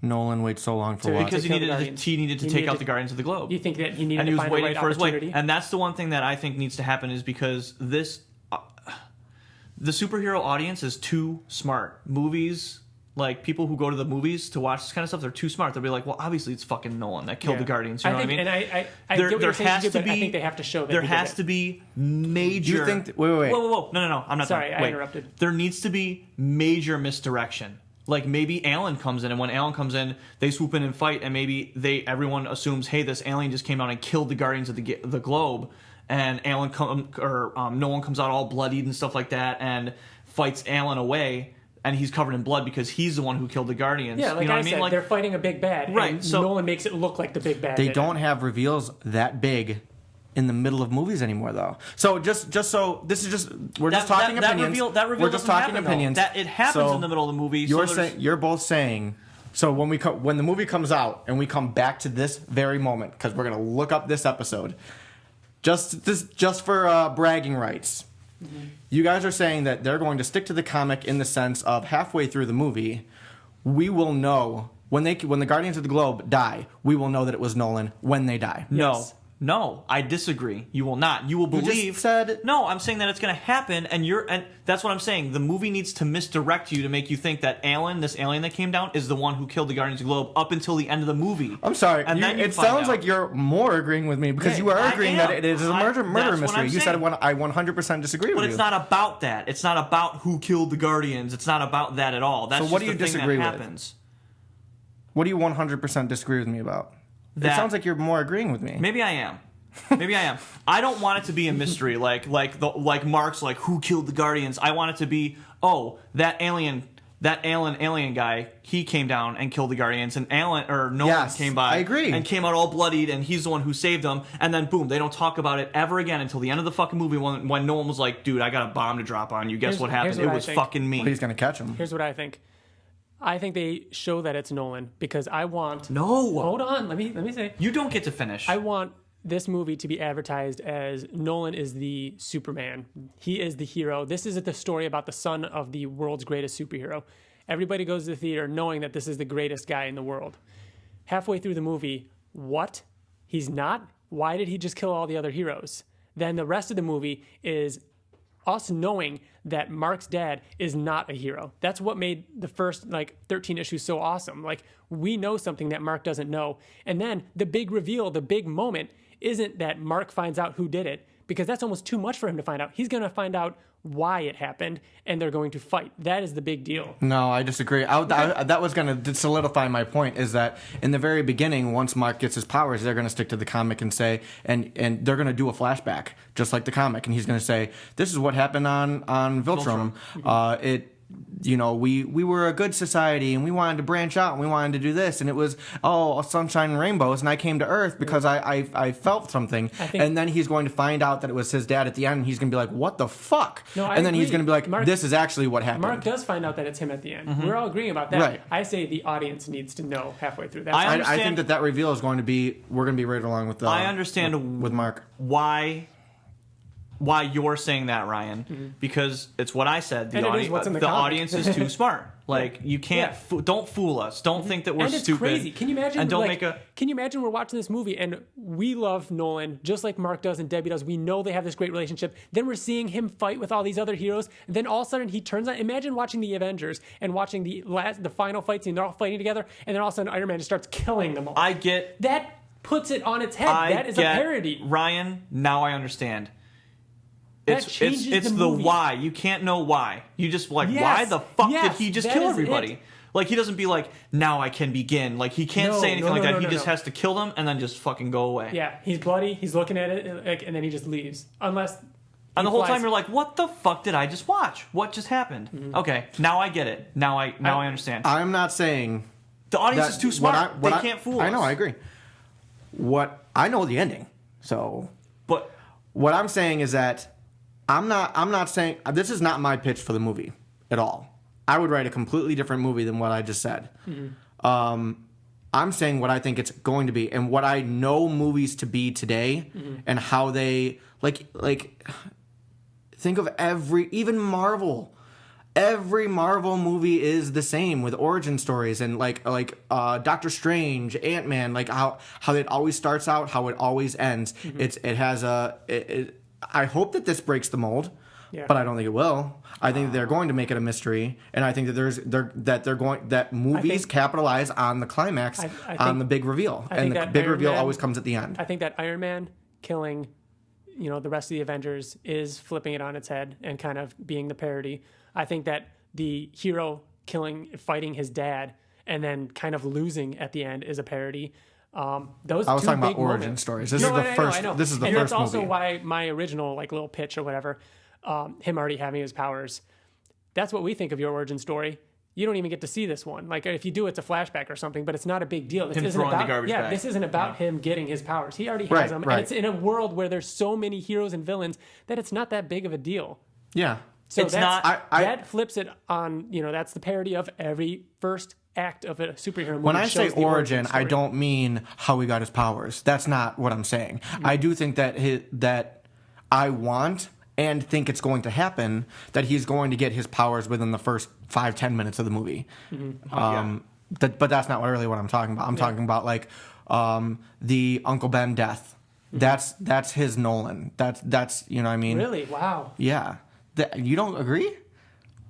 You mean you're saying past. that Nolan happens that early in the movie, just like Uncle Ben? Oh no! Okay. I'm saying that Invincible's, what makes him invincible is the Uncle Ben's death. Okay. Imagine how crazy it would be I'm essentially saying what you said, Ryan, because it could be a mystery. It could be a mystery, but not a whodunit kind of thing. You don't really care. Because the mystery is, why the fuck did Nolan just kill everybody? That's the mystery, and I think that needs to happen. But the great thing about midway that, through the movie, and the great thing about that is that's the mystery in the audience's mind, but we still get to see the mystery in Mark's mind as they're all trying to figure out who actually did it. And you still don't know what the fuck Nolan's all about. You're like, he's this great guy. Why did he come and kill these people? We're basically talking about the comic. This is what happens in the comic. Imagine if.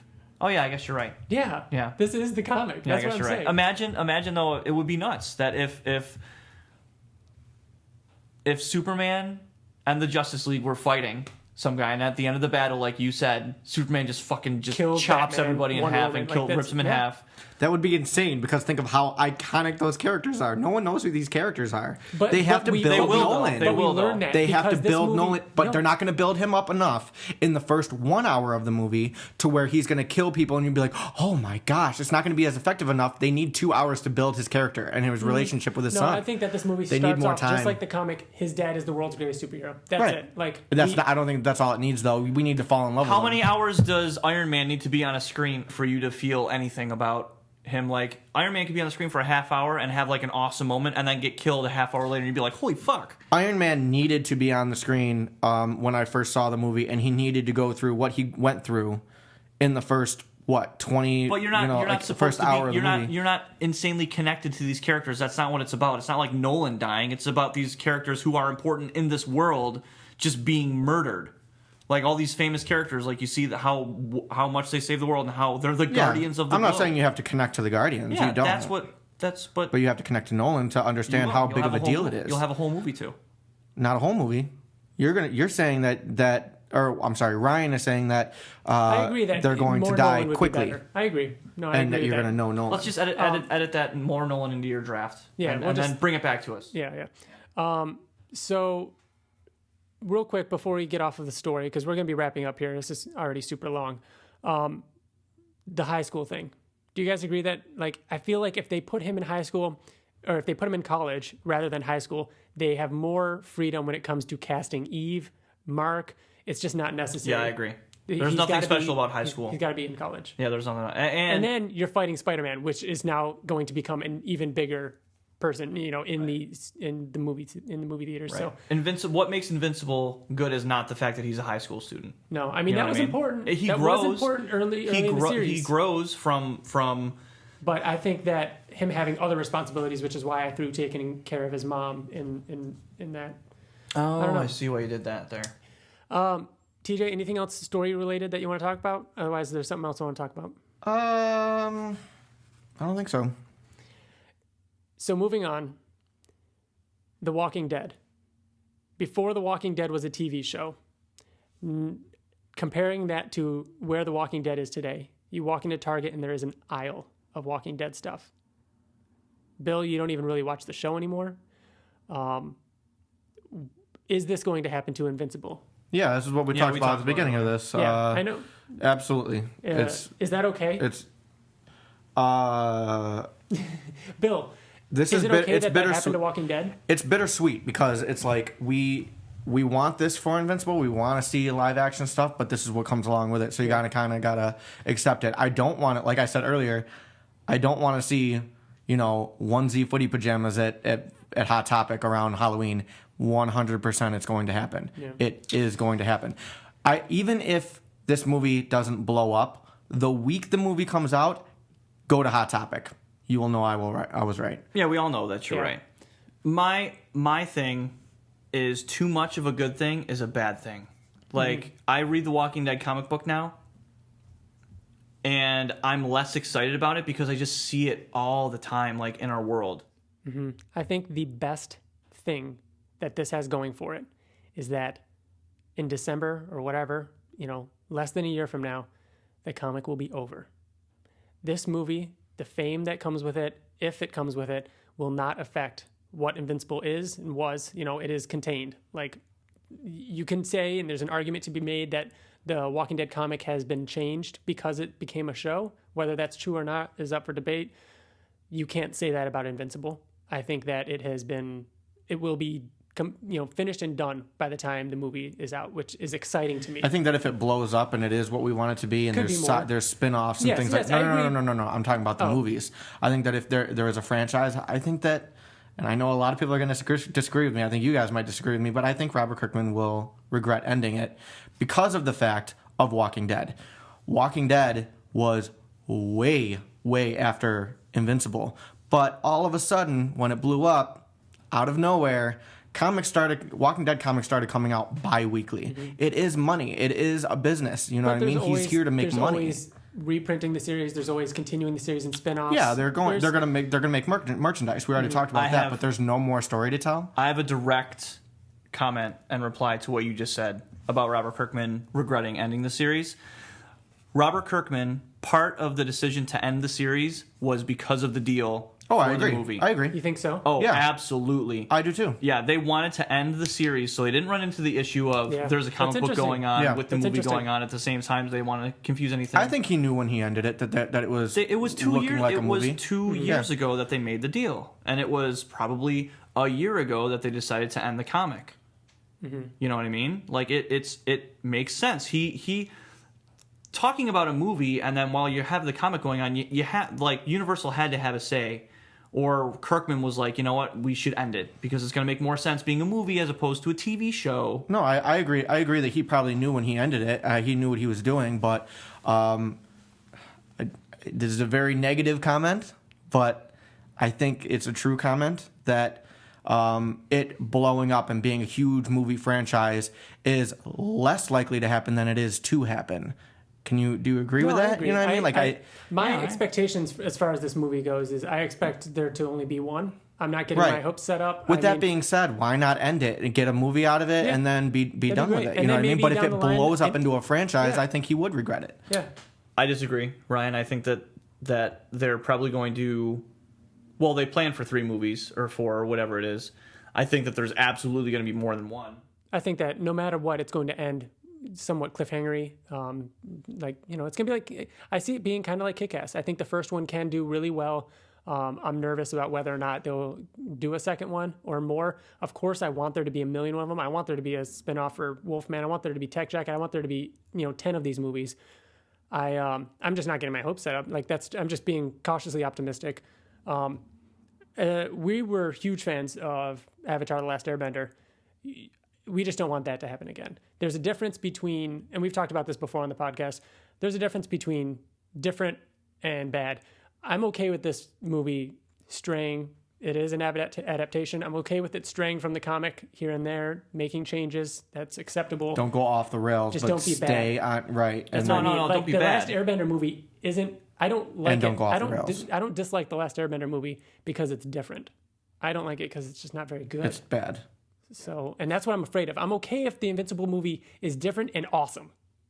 Do you remember thinking when M. Night Shyamalan was like, oh, it's M. Night Shyamalan directing this shit? And and his kids love it. And I remember thinking, holy shit, they got M. Night Shyamalan to fucking direct an Avatar movie? But remember, like a year before it came out, we heard that he was changing the pronunciation of the names. Yeah, that's when things started. And then so one when thing the that creators were like, oh, we have nothing to do with the movie. One thing that I wish, and I don't think it'll happen because it never happens, but I wish this could just be different. Talk to the fans, talk to people, explain why they're doing the things you're doing. Like, if you're going to make a change, I'd like to know why. Like, give a reason. This is a very passionate fan base. I'd love to know, why they're changing things. I'd like to see it being active on Twitter. I want to see, like, set photos. I want to see, that kind of stuff. I think it'd be really cool. I think that's how everybody feels when something that they love gets adapted, especially like a book. Like, do you ever think this book would be made into something? But it could be the complete opposite of that. Like, when we're talking about Last Airbender, I'm remembering something different with us. I remember looking at that trailer, watching it on your computer in your other room, and us freaking out about it, thinking it looked amazing. We couldn't wait for it, despite the pronunciation change, despite everything. But then I look at Power Rangers. I thought Power Rangers was going to be terrible. The more I saw, the more I hated what I was seeing. And then I saw the movie, and I was surprised. I wasn't like overthrown. Like, it's not like the greatest movie of the year or anything. But I enjoy it. I enjoyed it, and that's what I'm hoping that this. I'd rather I don't know. I think that this could go either way. I think that we're very biased because we're very close to it. Yes, we're super close to it. We have no like. I mean, it could be something like Game of Thrones. That is vastly different than the books, or Harry Potter. They get vastly different, more and more different from the books as they go. but they're still beloved. They're still good. Game of Thrones is awesome. People that read the books tend to like the show, but they talk about they compare it to the the books. Everything. That's life. That's And history. what That's it's the way going the to be. universe We're works. going to compare this. We're going to hate things about it. We're going to not like things about it that they change for whatever reason. You're saying that you're hoping that this is a big community, right? And Seth Rogen's like, this is why we changed this, and it'd be awesome, but I don't see it happening. Right. I don't think that's going to happen. One thing either. that I want to say, and we're wrapping up here a little bit, but one thing I want to say is I'm already seeing a lot of people being kind of negative about it, that it can't be done. It should have been animated. I think that it's okay to be, cautious. I think we should err on the side of cautiously optimistic. This is an awesome opportunity for Invincible fans. I think that,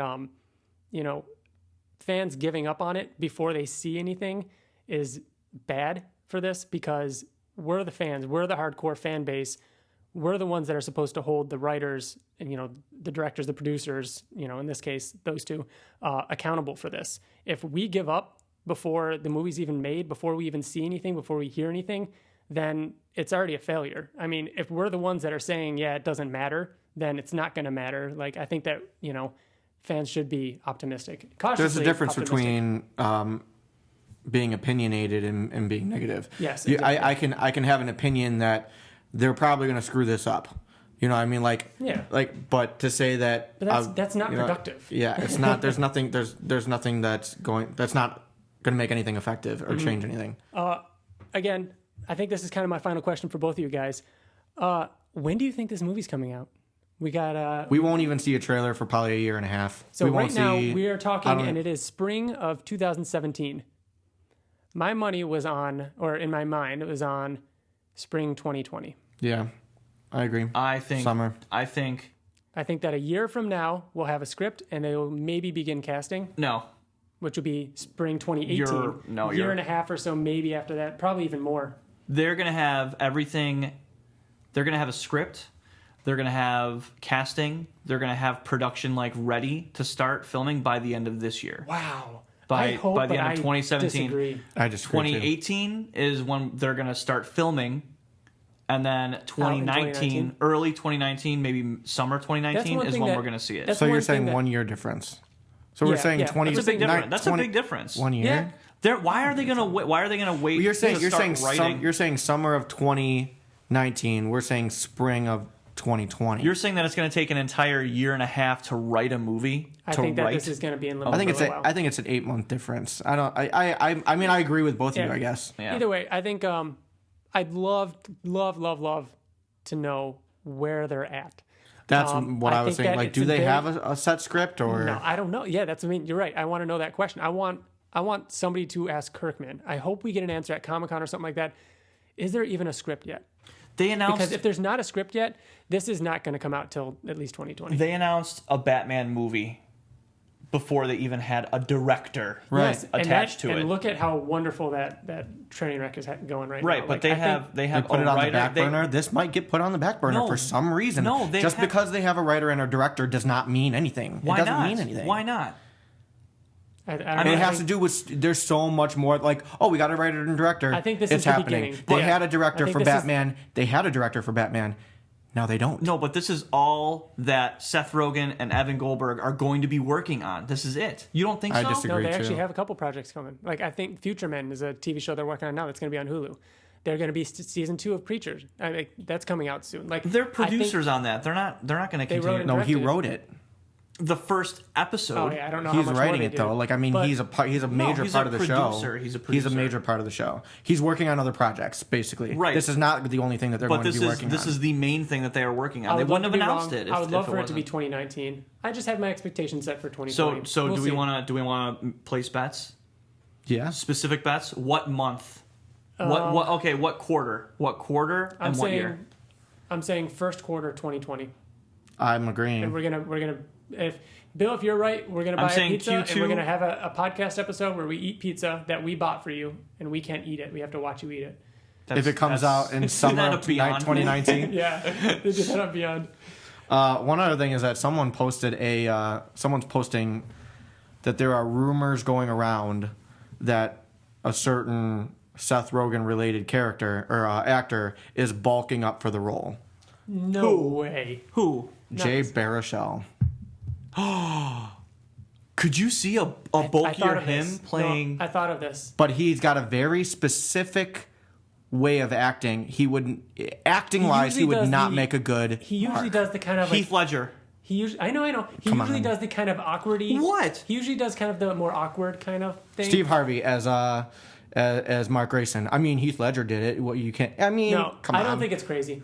I don't think that's crazy. I think the look is there. I think the look can happen. I'd be concerned with his acting style. His acting, I can't see it. I think his voice is. There's no way. Yes, I that's don't what think. I mean. But that's a certain character that I feel like he puts off, and he can turn on. He can turn it on. I haven't seen him turn that off in anything. Hiccup in Hiccup. How to He Train Your Dragon sounds 2. like him. And How to Train Your Dragon 2. He sounds like him. Not as much as the first one. He sounds exactly like him. Yeah, I don't know. I think it's interesting.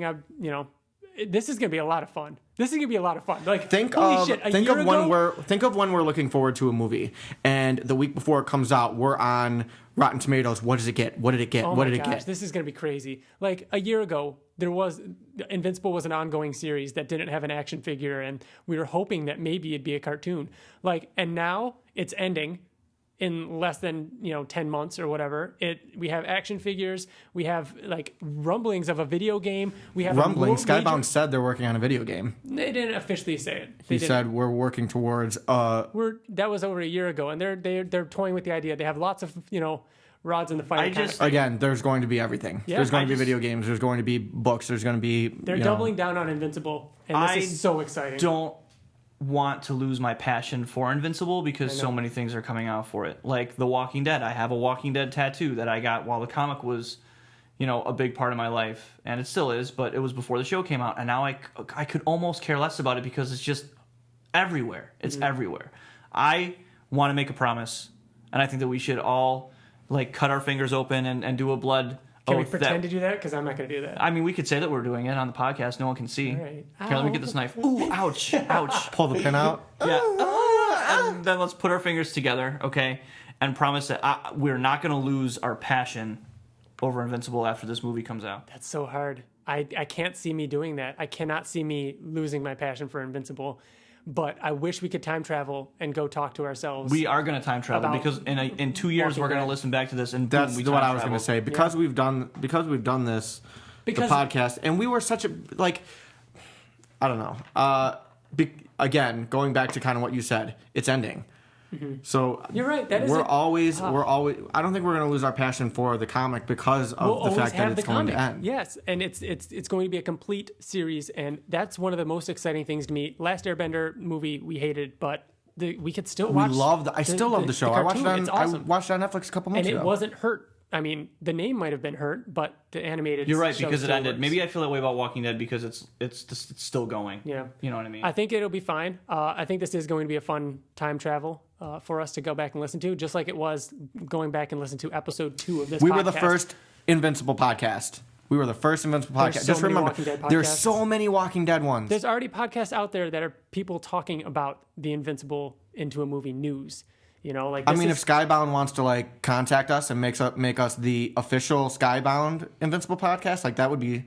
I don't think I'd say no to that. All right. Remember how I just to talk about how crazy it was. How much of a pipe dream was it when we were talking about a movie a year ago? I know. Did you even think what's funny is that it was real? I disagree with all? some of the stuff. If you go back and listen to episode 2, I disagree with some of the stuff that I say. Because I just listened to it, and I'm curious to a year from now. Are we going to have more information? Are we going to? Yes. We're going to have a trailer. I feel like we're going to have to do. You know what? We've already gotten a second one. Every year, the second week of April or third week of April or whatever it is, we're going to have an episode talking about the movie. Until it comes out, after the movie comes out, we'll rewatch it and give us our thoughts. We'll listen to the past April episodes. That's a good idea. This is going to be our yearly Invincible movie. But we're going to be talking about this movie for. There's going to be casting news. There's going to be We've got a lot to talk about. This is so cool. This was a long episode. It was very long, but not as long as New Reader Volume 9 out now. Remember, everybody, you can email us at theinvinciblepodcast@gmail.com. What do you think of all this? What would you put in the first movie? Who would you cast? All this stuff is going around now because Invincible's that new hot shit. Anything else, guys? Yeah, if you know Ed Harris, personally, send him an email. and tell him to read the comic. Yeah, he needs to. He needs right. to. And Bella Thorne. I'm going to champion those two people to Dave Franco. Dave Franco in the movie. I agree with you. That I feel like that should happen. Like, come on, Seth Rogen. Come on, make it fucking happen. All right. So, like Dave Franco. Find us on Facebook. Find us on Twitter. We're all over the place, guys. Thank you so much for listening. This has been a lot of fun. Bill, TJ, thank you guys. Thank you. We're done. Bye. Oh, goodbye.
Yeah. I just love coming all the way to California to hear about your problems.